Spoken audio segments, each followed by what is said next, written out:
নমস্কার দর্শক বন্ধু, জ্যোতিষ টোটকা চ্যানেলে আপনাদের সকলকে আর একবার স্বাগত জানাই। সকলকে স্বাগত জানিয়ে চলে এলাম। আলোচনা চলছিল বৃহস্পতির ট্রানজিট নিয়ে, আপনারা জানেন। তো বৃহস্পতির ট্রানজিট 1 মে 2024 যে বৃষ রাশিতে হচ্ছে, বৃহস্পতি রাশি পরিবর্তন করছেন। তার ফলে প্রত্যেকটা রাশি লগ্নের জাতক বা জাতিকাদের জীবনেই কিছু খারাপ ভালো প্রভাব কিন্তু পড়বে। আমরা আজকে তেমনই একটি গুরুত্বপূর্ণ জন্মরাশি নিয়ে আলোচনা করতে চলেছি, তা হচ্ছে ধনুরাশি। ধনুরাশির জাতক বা জাতিকা যদি আপনি হয়ে থাকেন, তাহলে আপনার জীবনে কি প্রভাব পড়বে, আপনার জীবনে কি ঘটনা ঘটতে পারে এই বৃহস্পতির ট্রানজিটের ফল, আপনারা কিন্তু আজকের ভিডিওটির মাধ্যমেই সেটা জানতে পারবেন। তো বৃহস্পতির যেহেতু গমন হচ্ছে বৃষ রাশিতে, সেক্ষেত্রে এই সময়কালে ধনু রাশির জাতক বা জাতিকাদের জীবনে দেখবেন বিশেষ করে পেশাগত কর্মজীবনে উন্নতি চলে আসবে এবং আপনাদের যে সৃজনশীলতা উদ্ভাবনী যে সম্ভাবনা, যেগুলো আপনাদের ক্ষেত্রে কোনো নতুন সুযোগ প্রকল্পের জন্য পথকে প্রশস্ত করার জায়গা, এগুলো কিন্তু এই সময় তৈরি হবে।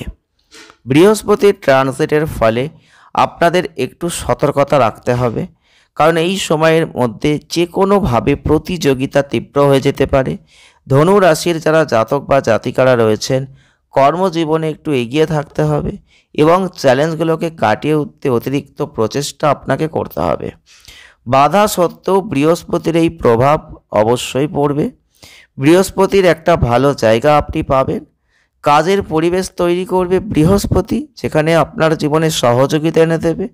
দলগত কাজ যেটা আপনি করছেন, সেখানে উৎসাহিতের জায়গা কিন্তু আপনি দেখতে পাবেন। তবে আপনাদের অর্থনৈতিক জীবনের দৃষ্টিকোণ থেকে বৃহস্পতির এই বৃষ রাশিতে গমন আপনাদের অর্থনৈতিক ক্ষেত্রে যে একই রকমভাবে চলবে তা কিন্তু নয়। কখনো ভালো, কখনো খারাপ, অর্থাৎ আপস অ্যান্ড ডাউনস, ওঠা নামাটা আপনি দেখতে পাবেন।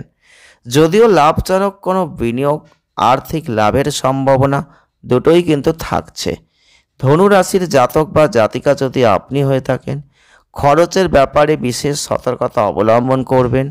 আর্থিক পরিকল্পনায় সতর্ক বাজেটের যথেষ্ট প্রয়োজন থাকছে। উচ্চ ব্যয়ের একটা জায়গাও কিন্তু নির্দেশ করছে।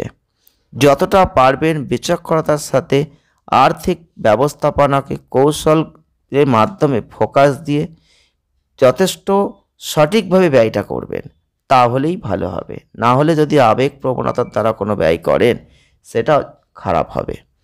এবং সম্পর্কের দিক থেকে ধনুরাশির জাতক বা জাতিকাদের একটা বন্ধন গভীর হতে চলেছে। এই সময় আপনারা আপনাদের প্রিয়জনের সাথে ভালো সময় কাটাবেন। বিশেষ করে রোমান্টিক অংশীদারদের সাথে পারস্পরিক বোঝাপড়া বাড়বে, সম্পর্ক শক্তিশালী হবে। একে অপরের যে প্রয়োজনীয়তা, অগ্রাধিকার সম্পর্কে সচেতন থাকা, এই সব জায়গাগুলো যথেষ্ট গুরুত্বপূর্ণ হতে চলেছে। তবে স্বাস্থ্যের দিক থেকে আপনাদের একটু সুস্থতার যত্নের প্রয়োজন থাকছে। বিশেষ করে ভালো খাদ্যাভ্যাস রাখবেন। চর্বি, কোলেস্টেরল, পাকস্থলীর যে কোনো সম্পর্কিত সমস্যা স্বাস্থ্যের দিক থেকে আপনাকে ভোগাতে পারে, এই সময় উঠে আসতে পারে। তার জন্য সক্রিয় ব্যবস্থা নেবেন। প্রতিরোধমূলক ব্যবস্থার প্রয়োজন, যদি নিতে পারেন তাহলে ভালো ফল লাভ করবেন। প্রতিকার স্বরূপ আপনার উচিত প্রতিদিনের খাবারে একটু হলুদ যোগ করে দেওয়া। প্রতি বৃহস্পতিবার পারলে একটু মন্দিরে যাবেন, আপনি ভালো ফল লাভ করবেন।